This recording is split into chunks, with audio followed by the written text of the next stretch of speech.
professional serving community. talkradio.nyc.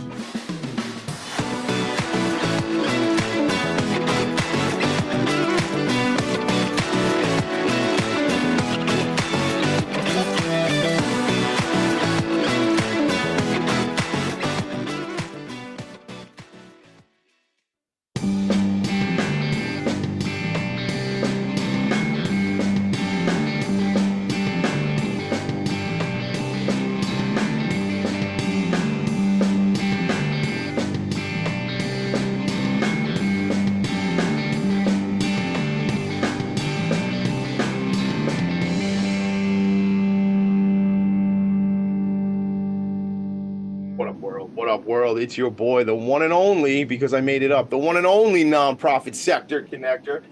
I know I'm the nonprofit sector connector because I decided that I was going to be the nonprofit sector connector, and now it's on my business card, man. So that's just the way it is. This show is called Philanthropy and Focus. It's a dream, man.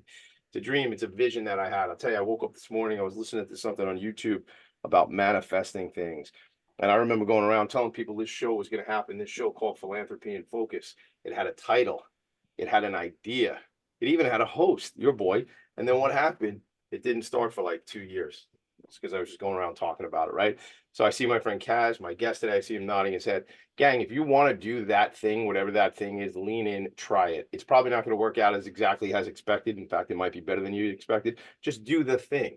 And then you figure it out, right? You got something to work with.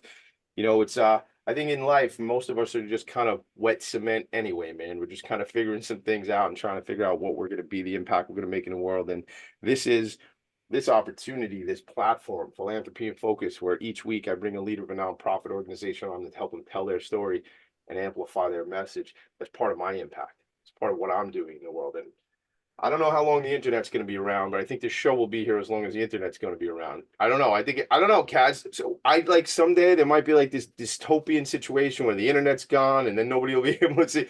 Where is everybody? What happened? Well, as long as there's an internet, you'll still be able to find this show. And I think the podcast platform is just a really cool opportunity. You know, we do this show a little differently. It's always an interview. It's not me just ranting, although trust me, I could fill hours of just ranting about stuff, but I'll get on the soapbox later today. I want to say hello to my friend, Kazz Alexander. Kazz, good morning. How are you, sir? Good morning, Tommy. Happy Friday. Happy to be here with you. Happy Friday to you, man. Happy Pride, right? That's what we're here to talk about. And we're going to get into that. NYC Pride. We're going to talk about all that stuff. Right? Couple of shout outs I have to make. I feel compelled, and I don't know if it'll set a theme for what we're talking about, but I feel compelled to bring up a discussion I had last week with 4 executive directors of nonprofit out at the Viscardi Center out here on Long Island. I interviewed these 4. So if you were tuning in last week, you might have realized, hey, I feel like I heard the show a week ago, because you did, because I replayed a show, because I was interviewing Dr. Larry Grubler from TSINY, Transitional Services of New York, Yolanda Rabano Gross from an organization called Options for Community Living, Jeff McQueen from the Mental Health Association of Nassau County, and Gene Butler from Encourage Kids Foundation.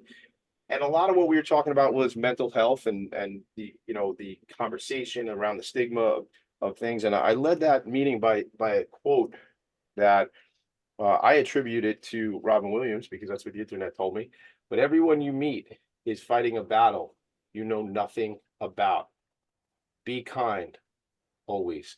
And if I could set that out there as an intention for folks to think about, it's like, man, if we could just greet people with love, compassion, consideration in every interaction, or at least as many as we can manage to reach people that way, man, I think it'd be a happier place. You know, I think we'd be better connected, better related as a race of humans.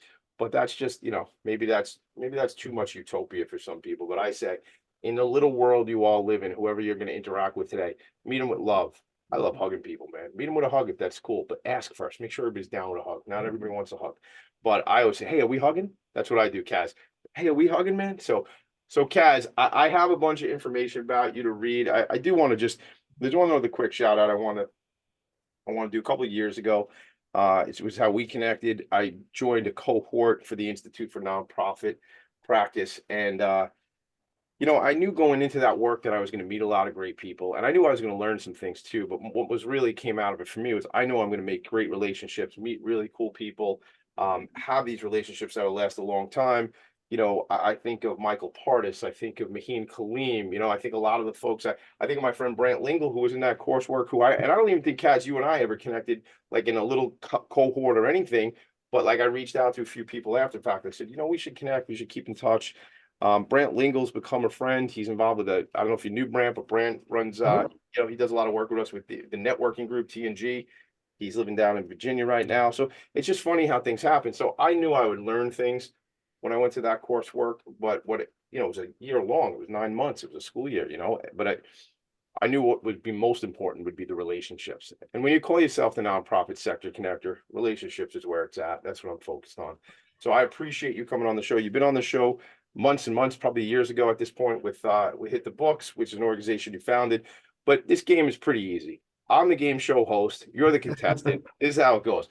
Look, I want to hear about you. I want to hear about, the work you're doing, in community generally, specifically in the community as it relates to NYC Pride. And then we're going to talk about the organization. It is June 14th, 2024, as we do this. I think I asked you for this interview back in like February, because we were like, where can we kind of slot my show into your busy schedule and the incredible work you're doing. So as co-chair of NYC Pride, right, you're here representing the organization.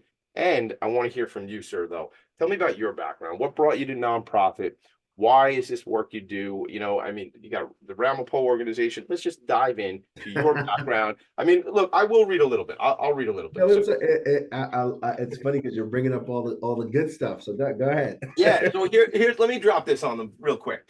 So BA in history and a master's degree in education from UVA, University of Virginia, right?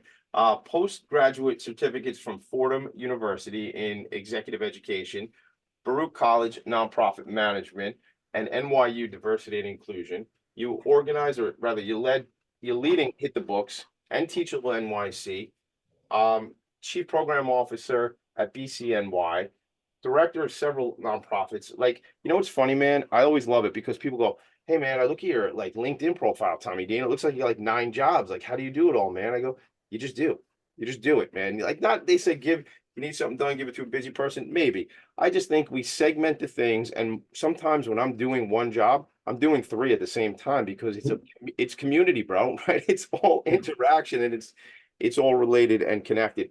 Why, sir, did you decide that you wanted to spend your time in the social services, in the nonprofit world? Why was that important to you? That's a great question. And again, thanks for having me on this morning, Tommy. You're dropping a lot of gems, so I'm gonna try and pick some of them up on the way. But I think a long time ago, I decided that I wanted to do something impactful with my career. And I know, folks go to great lengths to become educated in the field of their choice, to learn a specific craft or industry. And I did all of that. But what spoke to me at a very young age was giving back to young people. So I consider myself an educator. I've always been a teacher, whether that be in the classroom, in the boardroom. So the work that I do is across the board. It's educating, it's teaching, it's working in community. So I decided to forego a huge salary at a very young age. So I say this at the top of most of my workshops and classes. I've never had any job outside of teaching. I worked in a traditional office for one day. You know what I did that day, Tommy? Quit, I guess. I quit on the first day. I was like, I can't work in this cubicle. Get out of here. Man, cubicles are killer, man. It's funny, like I've always been in sales and I have worked for large companies, but I always said the only job I could do would be in the sales profession because, like, I don't know, there's something about those not ultraviolet, but those lights, like those fluorescent, thank you. It's ultraviolet. I like ultraviolet lights. I don't like fluorescent lights. So, but there's something to go in those I can't do it, man. It's like where the soul goes to disappear. I think that's well, there's some folks that thrive in those conditions, right? There's some folks that like the maybe process or orientation or operations, and I think everyone just needs to find the place that they're successful. I think that's something that Gen Z got right. Right now that they're like, where do I want to be successful? And I think I tapped into that. Luckily, I have really supportive family and parents who, my mom especially, who's also a teacher, who was like, find the place where you best fit. I did that really early. So, started my first job in the nonprofit sector when I was 15, that uh, right? working with young people. Yeah, I was a kindergarten classroom assistant at Brooklyn College Camp Cub. I'll never forget. I was 15 years old. Um, Wow. so that's the first job that I had, and I've only ever worked in the nonprofit sector, mostly with young people, and as an educator for this is my 26th year in the field of education and nonprofit. So I agree with you. The idea of um, finding yourself in your work is foundational. But then, from there, people are like, oh, you have a lot of different work that you do, but it's all connected, and it has come from networking. I'm a practitioner of that as well. So, everything from my work as a director of community centers and working in nonprofits. I've probably been to at least 75, if not 100 different nonprofits in the tri-state area, doing workshops, doing coaching over the last decade. I've learned the ropes, but I also put in the time. So I've done all of the jobs Yeah. as well. And if folks have worked with me in the past, hello, but you know that I'm very hands-on, and so that carries itself into the work that I do now. So if it's been at Ramapo for Children, or at the Boys Club of New York, or at any of the other organizations that I've partnered with over the years as a nonprofit professional, working with young people, it's been one stepping stone after another. So my work with New York City Pride is connected and really doesn't feel that different from the past. Yeah, yeah, that's so cool because first of all, thank you for everything you're doing and all the work you do because it did. I believe the children are our future. Who knew he was gonna sing? He knew. I knew. Tommy D knew I was gonna sing. But that's the thing, man. Like my wife and I are raising four children. They happen to be our four children. I don't know why I said it that way, but we're raising our four children. And one day at a time. Sounds like the fact that I don't drink anymore is one day at a time. The fact that I'm raising children is one day at a time. We're just trying to get through the day, man. But the fact that they are the future of this country, of this planet, of this world, is that we need to give these young people what they need and kind of give them a glimpse and the empowerment. I don't know why this is coming up for me. Shout out to my friend Renee Daniel Flagler from Girls Inc. of Long Island. Helping young ladies and girls become strong, smart, and bold. Gotta love Girls Inc. And a national. I was speaking to somebody at the Alameda chapter last week of Girls Inc. And they have four chapters up in Canada, but the rest of the chapters are in the States here. But I just think we have to continue to be working with these young people. I want to ask you this now. I mean, first of all, shout out the fact that to you, 75 to 100 different nonprofits. Love it, man. That's what it's about. It's about the collaboration. I sit on the board of, or the committee rather, for the Long Island Imagine Awards and the New York City Imagine Awards. Ken Serini and his team, Kellyanne Serini, over at Serini and Associates, they founded this organization, and we recognize the great work nonprofits are doing. I want you to be with me in October as my guest to come through at the New York City Imagine Awards. I'll get you the date. We'll talk about it later on. But it's so important. Like as I was looking at your website this morning, the website for NYC Pride, I saw Matthew Chang on there who sent me an email or like a LinkedIn message. Shout out, Matt, if you're listening. I knew him from it used to be called the New York Nonprofit New York, but it used to be called the Nonprofit Coordinating Committee, I think is so to me, it's all about those relationships. It's about the collaboration. So 75 to 100 different nonprofits. You're talking about workshops and things like that. Obviously, you're coming in from an education perspective. As I read some of your bio here, diversity and inclusion, nonprofit management, things like that. When you're doing these workshops, Kazz, let's get into it a little bit. Talk to me about some of those workshops on a general basis. Yeah. That so as it may relate to Teachable NYC or different things like that. Oh, absolutely. So I started a nonprofit by myself called Hit the Books, along with our wonderful board in 2020.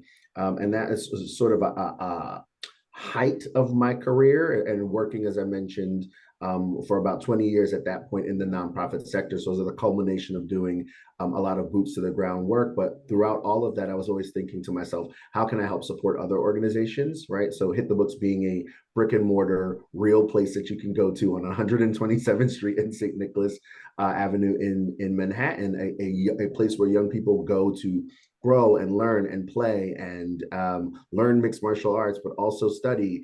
It's a real place, but putting together a place like that requires a lot of work. Years ago, I always had this dream of starting my own consulting business and helping to support other nonprofits, and that's part of what I did simultaneously. So, from 2018 until now, I've been doing workshops and training and coaching, and specifically doing so to support nonprofits that are maybe struggling to find their footing if it comes to funding or their organizational structure or leadership. It might be training line staff and those who are working directly with young folks. It might be helping to put together a strategic plan. So with Teachable NYC, that's the work that I do as a professional consultant day to day now. I'm really fortunate, super grateful that I have this opportunity to connect with. I probably have about 40 organizations that I work with right now in New York and New York City that rely on the support that we provide so that they can be sustainable for young people and for the folks that the families that utilize their services and for the folks that work there. So really proud of that work. And like I said, it's the culmination of a lot of years of just like hands in service. I have had so many dirty, ketchup stained, pencil and marker stained shirts. My hands are usually covered in ink. So I know what it's like to be in the classroom, to be a teacher, but I also know what it's like to try and put that kind of place together, that real life place. So I'm just honored to be able to do that work for a living. Yeah, man, congrats on that. I mean, listen, there's a story about Jim Carrey. It's like I guess it's not a meme, it's a little video that he talks about his dad, who was funnier, he says, by Jim Carrey's definition, funnier than Jim Carrey is. And his dad wanted to be a comedian and a performer, but he had a family and he decided to be an accountant. So he went that route and became an accountant and worked very hard, a dozen years, 15 years, and then was downsized and lost his job as an accountant. And Jim Carrey's punchline to this, if it's a joke or the story really is, you can get fired from doing something you hate.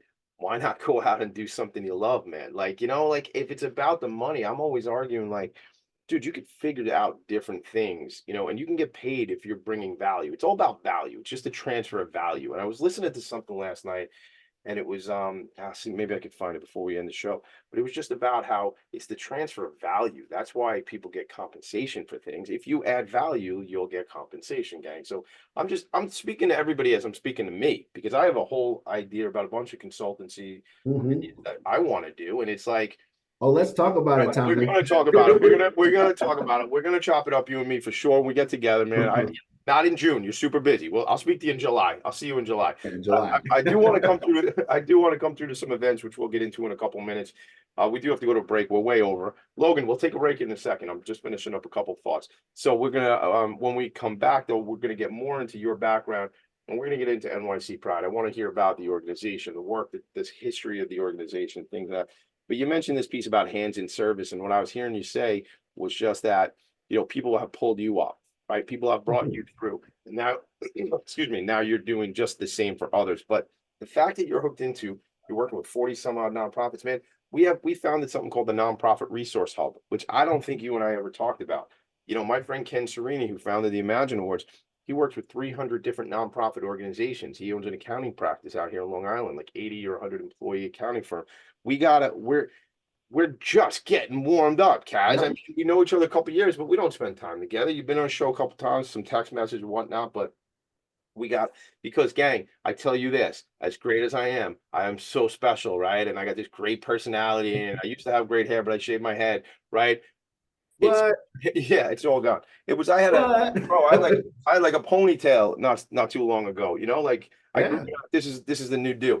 What I want to tell you though, with all that, and I speak tongue in cheek, gang, I am the biggest Tommy D fan, but the thing about it is this, as great as I might be, it's all about my social capital. It's all about my relationships. It's all about the people I know and the people who don't even know that I'll know next week, So I'd encourage you all to do the same. I'm going to be doing a lot of speaking on networking and things like that for the sector. So we are going to take a quick break. We'll come back.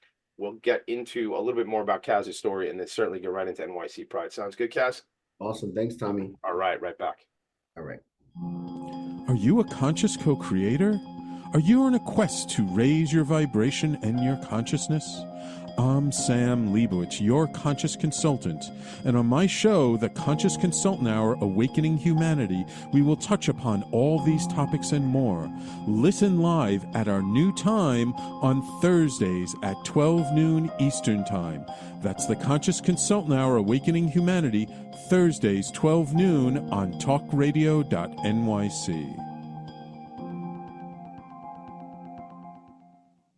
Are you a high-achieving, growth-oriented leader? Are you interested in developing your authentic leadership while creating a healthy, inclusive workplace?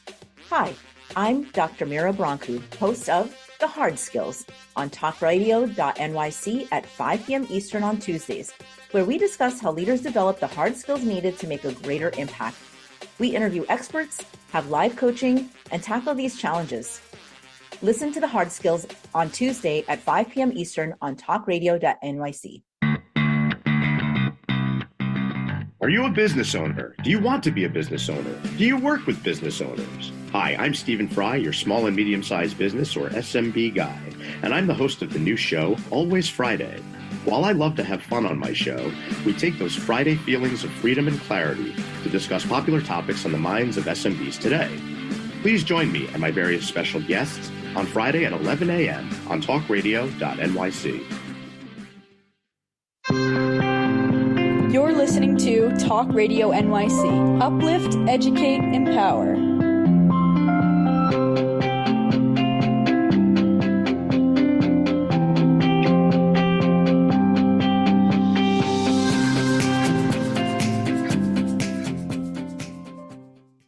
Nonprofits need connections to move in good directions. So cut through all the static. Join Tommy in his attic. And we are back. We're back. Your boy, the one and only nonprofit sector connector. Although I do call myself the one and only, but here's the thing about that: a lot of my friends are becoming nonprofit sector connectors. It's like I'm on a recruiting mission for nonprofit sector connectors, but it's not. You know what it is, man? Like I have these friends. Shout out to Kellyanne Serini. Shout out to Heather Edwards, who are constantly looking out. Shout out to Eileen Minogue over at Book Fairs, Heather Edwards Allied Foundation, Kellyanne Serini, the Imagine Awards, and Serini and Associates. You know, for me, it's awesome to be connected and in community with people who are continuing to say, hey, Tommy D, I see what you're doing. I want to do that. I want to make sure we get this sector better off. And, you know, I joke about it with my friends, like if it wasn't for the people I'm connected to, a lot of folks don't come on this show because I can reach out to somebody and say, hey, listen, you know what? A guest just had to reschedule. And somebody would be like, Tommy D, you got to interview this person. You got to interview this person. You got a couple of weeks ago, it was Mama's House that came on, which is, shelters out here on Long Island for moms and their babies. And it's like, I didn't even know these two women. And it's a 40-year-old organization. And now they've been on the show and now we're friends. And now we're talking about doing some collaboration. In fact, my friend Jennifer Moniz from the Meditation Lab is now going to do a mindfulness and meditation program for the women at Mama's House. That all happens because Heather Edwards says, Tommy D, I got you, interview Mama's House. So it's just how it goes, you know? So Kazz, I could spend days talking about networking, the importance of it, the value of it. Maybe you and I will get into it a little bit about that because I do want to understand at some point, you know, the relationship as, you know, you're a board member of the organization, right? So I want to understand the dynamic of that. Anything else you want to put a bow on, so to speak, about you and your background before we jump into NYC Pride and what you guys are working on? Sure. I think everything that you mentioned so far this morning is absolutely connected to the work that I do. And I think for me, at least, the key word is connection, right? Like you were mentioning manifesting who it is that you want to be and the work that you want to do.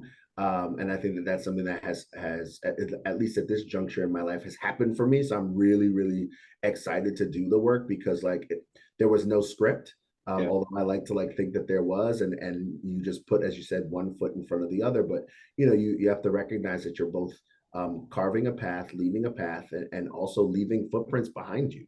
So people are able to follow you even if you're doing something that is different and new. I know that my career was definitely not mapped out. I think I was supposed to either be, funny thing you said, a game show host. I was probably supposed to be a game show host, or an architect. Like those are the things that I should have probably happened. Dude, what a show. What a show. You and I host a game show together, bro. Let's figure that out, man. This is very tables turning for me, because I'm like, wait, I'm not hosting the show. Dude, you know how many times, Kazz, you know how many times I'm in a meeting and I start running the meeting and I go, oh, this isn't even my meeting.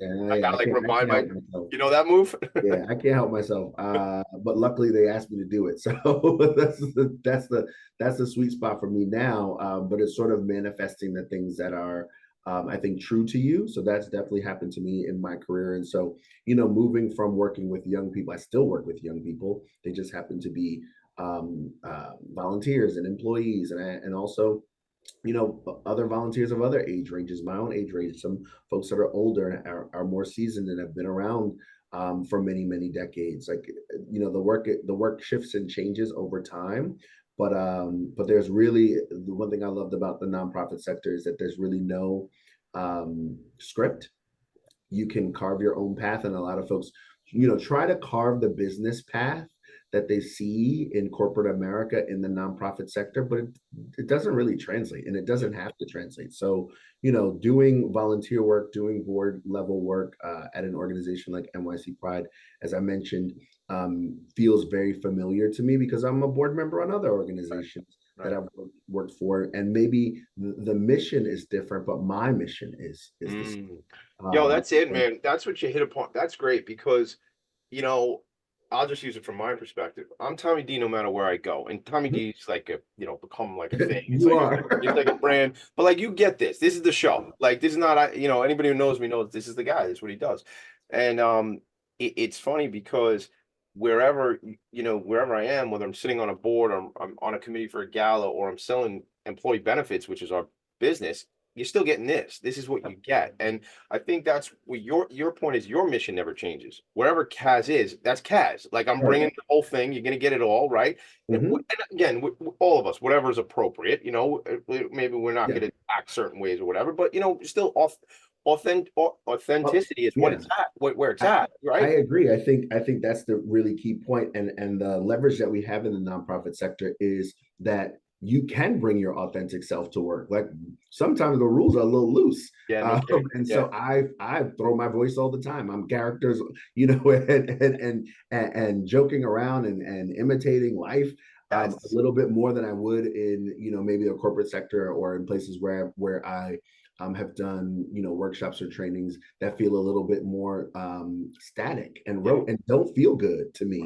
It doesn't feel authentic to me. So, I think two things. One, you're able to bring your authentic self in the nonprofit sector, which I love. And so that makes the work a lot easier. But also for me, one thing I've learned, my brand, I'm no Tommy D, but I got a strong brand too. And I think that's something that people recognize. So you being able to leverage that in the age of social media. I actually do a workshop on personal branding as well in the nonprofit sector. So, it is a thing, whether you are connecting, in person and networking, or you're connecting online and using tools and platforms like LinkedIn. There are ways that people recognize you, and we see who's looking at who. So I think that personal branding piece is really important, and that's something I've definitely leveraged. So I said I work on several nonprofit boards and do different functions and roles. Obviously NYC Pride being the largest and most major and sometimes most cumbersome, but it is connected to my personal mission, and I think that resonates with people, and people see that. So for the folks that are listening, watching, around and thinking around personal branding, like don't sell yourself short. I think you do have to pump yourself up a bit so that people recognize that you are who you say you are. Your mission is important, and there is a level of alignment that needs to happen in order for you to do your best work. I think that's where people struggle in the nonprofit sector. It's not that they don't mean well or that they're not good at their jobs. I think sometimes they're just not in the right place. And that's that I say all the time. It's like, you're actually not in the right organization. You might be in the right part of the sector, whether that be education or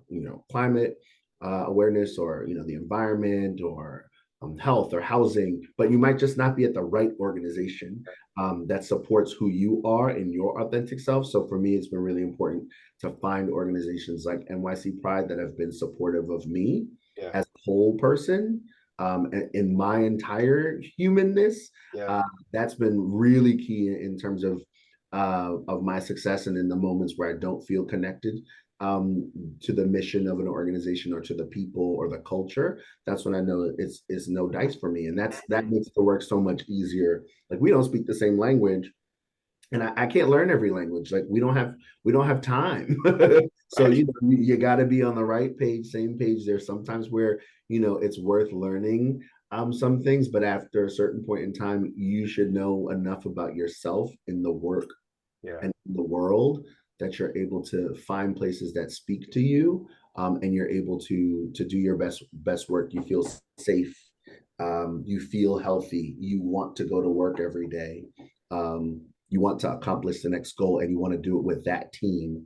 I think that's an important part, but your brand is really critical in order for you to get there. 100%. Great stuff, Kazz. I mean, listen, personal brand is critical, gang.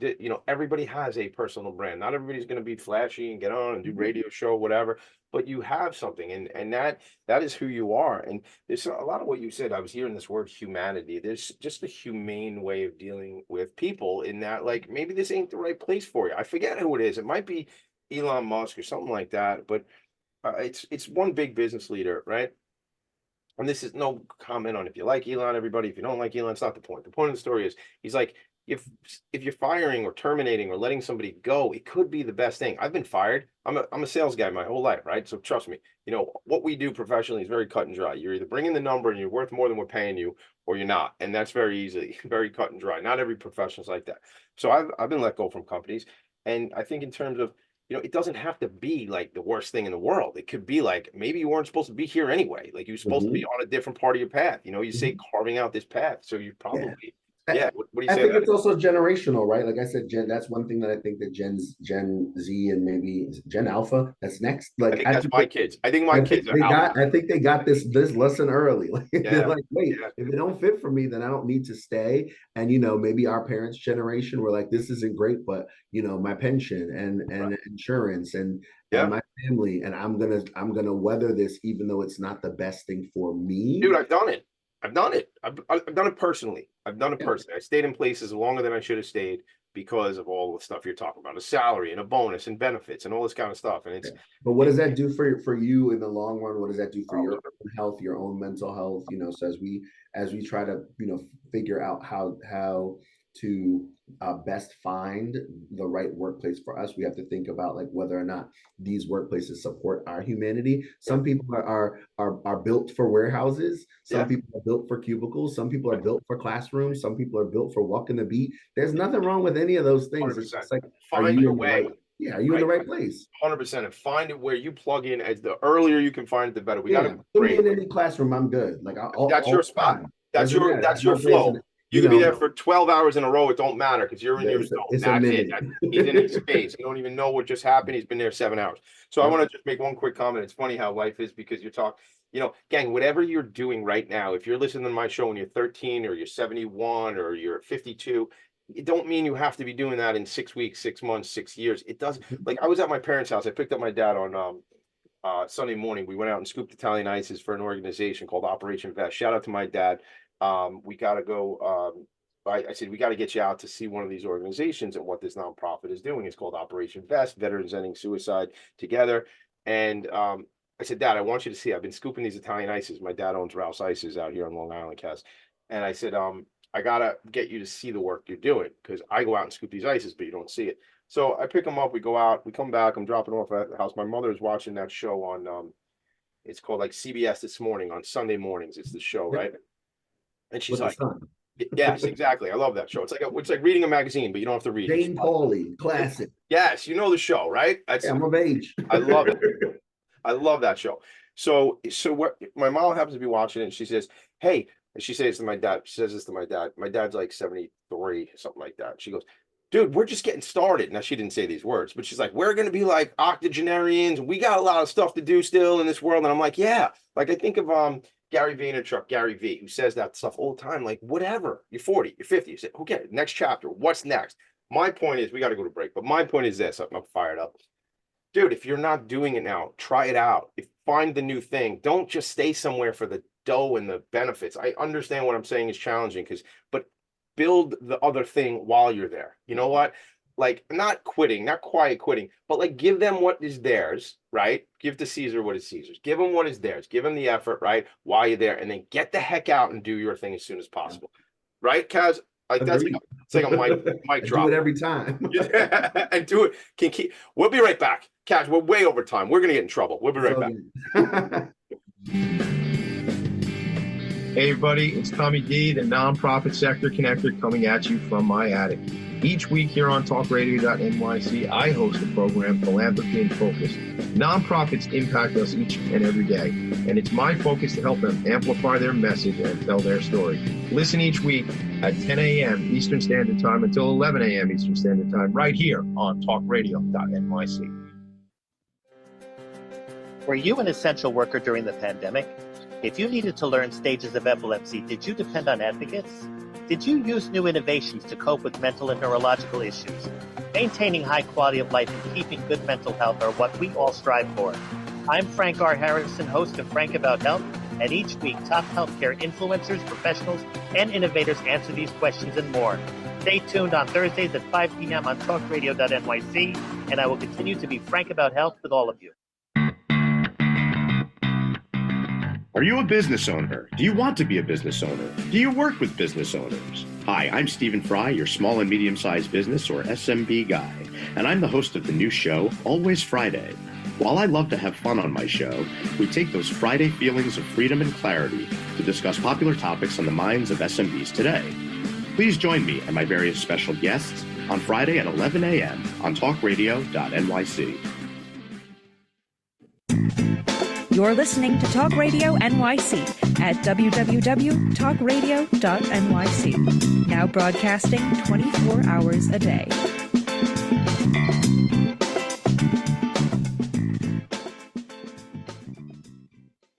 Nonprofits need connections to move in good directions. So cut through all the static. Join Tommy in his attic. Ta-da! Ta-da! We're back in the attic. All right, your boy, the nonprofit sector connector.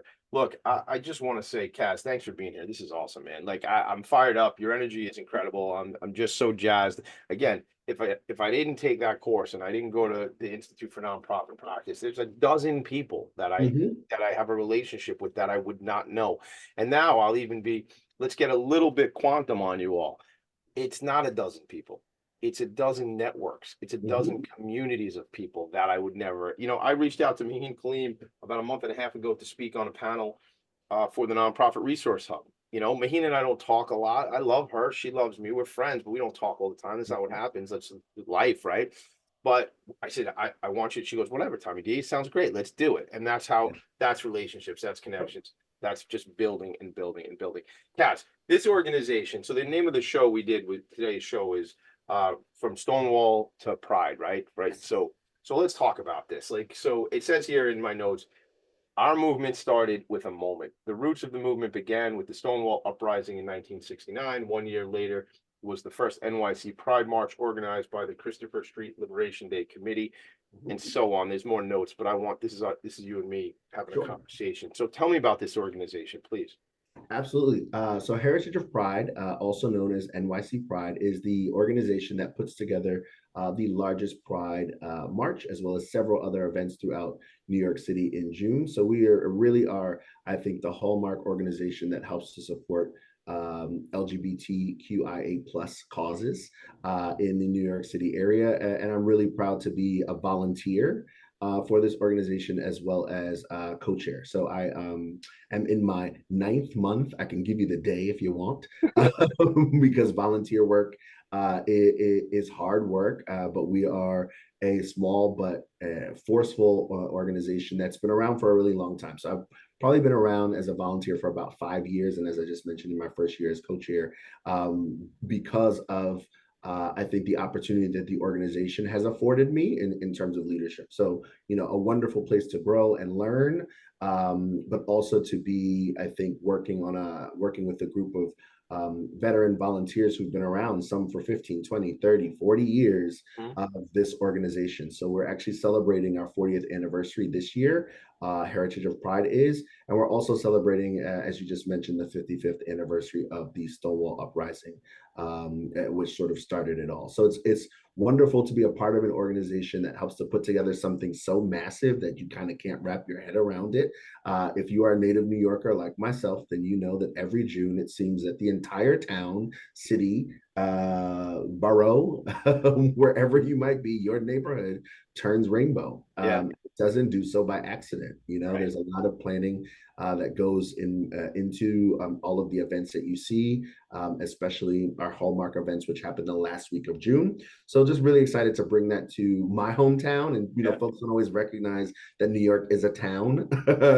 It is a city, it is a mecca, but it is also a place that has a lot of history and that leverages its culture in very unique ways. So, people look at New York as, again, the apex of where folks can come to be themselves. I grew up here. So I grew up in a place where everybody can be themselves. And that level of liberation is something that I think that everyone should be afforded as a citizen of the United States, of the globe. So, people come here for their freedom and have been doing so in many different ways. So we are connected in that way, right? In the same way that many immigrants come to New York City for their freedom, in the same way that folks around the country might flee from their homes, or folks who do not accept them as they are, they come here to be liberated. So I love that we are able to, I think, put a stamp on that idea every year as New Yorkers, although our volunteers come from all over the country, and we welcome new volunteers in every year. I'm just really honored that I get to lead that charge on behalf of New York City Pride and on behalf of Heritage of Pride. And so, we can get into like the events, and I'm sure everybody has seen it. We're at mid-June already, so I know we're in it. So there's already events have happened, events is upcoming for sure. I just, from a social commentary, I'm 46 years old. Okay, so I was born in 1978, and I realize, that companies. So if we I don't want to get into a whole corporate social responsibility thing, and we can, but I don't know if we have the time. That's why I'm worried about it. But so I'm just going to say something that was on my mind when I was driving this morning, and I remember a bunch of years ago where I noticed, I'm just going to call out the specific bank because they all do this now, but it was TD Bank at the time, and it had to be June because this is why it was relevant, and all of a sudden it was either a rainbow with their logo or something like that. Now, I gotta say, there was time in history where that wasn't going on, where companies were doing that. I mean, do you have some sort of in your mind, like a timeline where we as a society really saw that change? Because you said the whole, not your words, but we paint the town rainbow, but like that's who's doing it? Well, no, but I mean, like, it happened. There was a point where that was like, there was a Monday where that wasn't happening, and on Tuesday, right, people were embracing things. Well, I think that, I can't give an exact date or time, but we have to recognize that at some point in time in the recent history, we have reached a critical mass where people understand that queer liberation is just like any other liberty. It is any other right, and that some people have it and that other people don't. So I don't know what day that was. Right. I have been passed over for a job because I'm gay. So I know that. Yeah. Even in your lifetime. How old? Do you mind if I ask? How old in my lifetime. Like, are we? I am 1 year. I will be 1 year younger than you next week. All right. All right. So you get it. So we 45 next week. You're 45 next. So you in June, my month. This is your month. So I get very passionate about this because in my lifetime, and it's happening today. It's not, I'm just saying it's happened to me, but it's happened to many others, where connecting back to what we're talking about with regard to workplace authenticity, where you're not allowed to be yourself. If that comes down to your sexual orientation, your gender identity, your gender expression, and those are the things that we are all all should be granted as inalienable rights. So like, New York City has changed maybe in some ways faster than others because of what I was mentioning earlier, but we have to recognize that one, we are, I think, the hallmark for this type of liberation. But two, when you're in the first place, if this is first place, then there's a lot of work to do for those places that are still working. So people are going to come here from all over the country, all over the world to see an example of what it could be like. But we know that we're not perfect, right? And we know that we still have a lot of work to do. So the fact that city agencies, that the government, by and large, does show support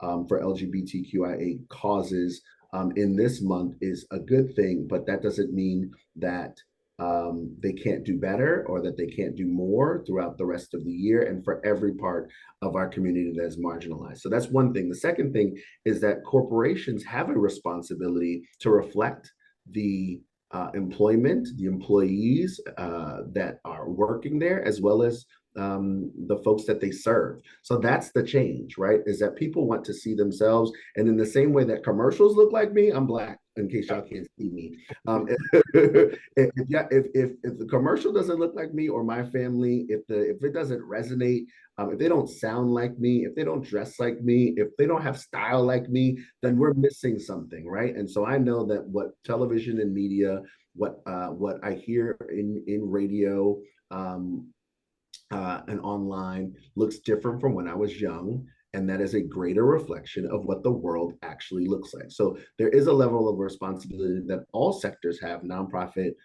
corporate.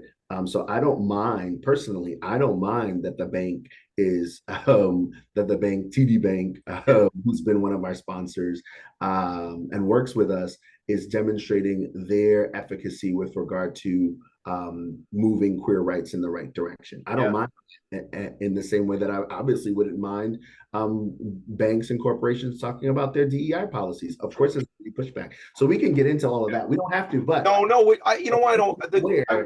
Of that change, you see it. You see that change happening in front of you. But for folks that are like, oh, corporations should stay out of it. If corporations are not a part of it, then we are missing a huge part of who we are. We can't ask for rights as humans and leave work out of it. We all go to work. Of course, it's such. No, I agree. I couldn't agree with you more. My question to you was just like, it wasn't that way, and then it was that way, and that's an exciting thing. I think so. Look, here's the argument I would make. Corporations are made up of a bunch of people. That's what a corporation is. It's yes, maybe it's a legal filing. There's a document somewhere. You have a corporate book. No, but it's people, right? People run businesses. People run corporations. People run nonprofit organizations. We are going to come back on another show, and we're going to talk corporate social responsibility, you and I, because you have so much knowledge in this sector in nonprofit. I think that, to your point, like anything else, we are all a work in progress. The companies are a work in progress. The sector is a work in progress, and it's how do we continue to improve. So we're going to go to a quick break. We come back. I'm going to share the website while we go to break. The website is nycpride.org, nycpride.org. It's just like great pictures, people thrilled, people excited. I'll share it with you all right now when we go to break. But I have been to the march, the parade many, many years ago, but I think, Kazz, maybe I got to come in this year if we can work out the time. I'll be excited to see. Let's go. I would love to see it. We got to work that out. Bring the whole family. Again, raising kids, and my kids get it. Not 100%, but our younger people are getting it. Different than you and I got it, man. They understand it, right? So I don't want to say we're old, but we're older. So all right, we'll take a quick break. We come back. I want you to fire off what's going on, what the events are, how people plug in, how they come out, and then also how they come out to the events. Safely. We'll talk. And then how we can help out and who can get plugged into the organization. So we'll be right back. Quick break. Thank you. Are you a high-achieving, growth-oriented leader? Are you interested in developing your authentic leadership while creating a healthy, inclusive workplace? Hi, I'm Dr. Mira Brancu, host of The Hard Skills on talkradio.nyc at 5 p.m. Eastern on Tuesdays, where we discuss how leaders develop the hard skills needed to make a greater impact. We interview experts, have live coaching, and tackle these challenges. Listen to The Hard Skills on Tuesday at 5 p.m. Eastern on talkradio.nyc. Hey everybody, it's Tommy D, the nonprofit sector connector, coming at you from my attic. Each week here on talkradio.nyc, I host the program Philanthropy and Phocus. Nonprofits impact us each and every day, and it's my focus to help them amplify their message and tell their story. Listen each week at 10 a.m. Eastern Standard Time until 11 a.m. Eastern Standard Time, right here on talkradio.nyc. Are you a conscious co-creator? Are you on a quest to raise your vibration and your consciousness? I'm Sam Leibowitz, your conscious consultant, and on my show, The Conscious Consultant Hour, Awakening Humanity, we will touch upon all these topics and more. Listen live at our new time on Thursdays at 12 noon Eastern Time. That's The Conscious Consultant Hour, Awakening Humanity, Thursdays, 12 noon on talkradio.nyc. You're listening to Talk Radio NYC at www.talkradio.nyc. Now broadcasting 24 hours a day.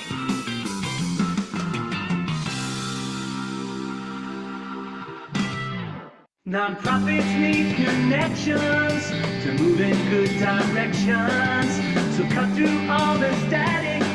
Join Tommy in his attic. All right, that's right. We're back. So Kazz Alexander is here, representing NYC Pride and all the other incredible work he's involved with. If you're just getting here now, we'll go back and listen to the beginning of the show so you can hear the story. So listen, Kazz, all these events that I'm showing right now that are on the website, NYC Pride, are these all, I don't know how to say this, are these all NYC Pride event? Are they community events that have kind of been able to put their information on the site? Like, what does that look like? So we have a combination of sort of in-house events that are produced by NYC Pride, as well as sponsored and partner events with all of our partners. As you can see, I'm from Queens, so shout out to the New York Mets. I was just going to say, so I'm a Met fan too, and I didn't know I was at Pride Night until I got there last year. We had tickets, so it becomes very apparent that it's Pride Night when you get there. Great night to come, right? Yeah, it was good. It was fun. So yeah, we have partner events all over the city, all over the month. So I love that you're scrolling through the website, as well as our main events. So sort of for sake of time, I'll run through those because you can always go on our website, as Tommy mentioned, nycpride.org, to run through all of the events that are happening all over the city throughout the month. So we are really grateful to all of our partners, organizations, restaurants, bars that are supporting the queer liberation movement across the board. And so you can find out more information. But upcoming, what you have right there is actually our next event, which is the Road to Pride Bar Crawl, which is in Williamsburg, Brooklyn. So our Road to Pride Bar Crawl events have been an opportunity for us to fundraise and really keep Pride free. That's one of the most important pieces of what we want to share this year. So already we've had a few bar crawls, as you can see, on May 18th and June 1st. Next one coming up on June 22nd takes us to Brooklyn. And again, join us. This is a sort of traditional bar crawl with a little bit of queer flair, with partner bars in the Williamsburg area of Brooklyn, which leads us to one of our marquee events, which is called Tease, an opportunity for queer folks to come out and be themselves, and that's also on June 22nd in Brooklyn. So please come to our events, bring your authentic self. As we mentioned, this is a place to feel free and wear the clothes you like, wear the makeup you like, do your hair. Just do you, man. Yourself, I mean, bring your friends and don't feel like you can't, because there are still many folks who feel like they can't. So that's one of the things that I love. I was actually at the door of Tees last year, and I can see, young adults coming in wearing the thing that they wanted to wear probably all year, and they finally have the support and feel safe and the courage to do so. So, all of our events are meant to bring us to that point. And so that's our next set of events on June 22nd.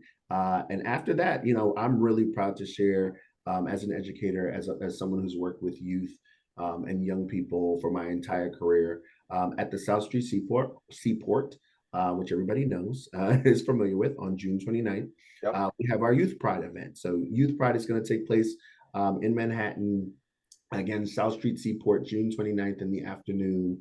An exciting place for families and young people ages 13 to 24 to be themselves in a safe environment. And for many folks, this is their first Pride. So, you think about how the maybe streets turn rainbow everywhere, and that could feel very daunting to a young person. But Pier 16, Pier 17 is specifically designed for young people to come out with their families, with their friends, and celebrate their authenticity. So inviting young queer people, allies, all of the friends, junior high school, college. Really, really important for us to have a safe place for them to gather.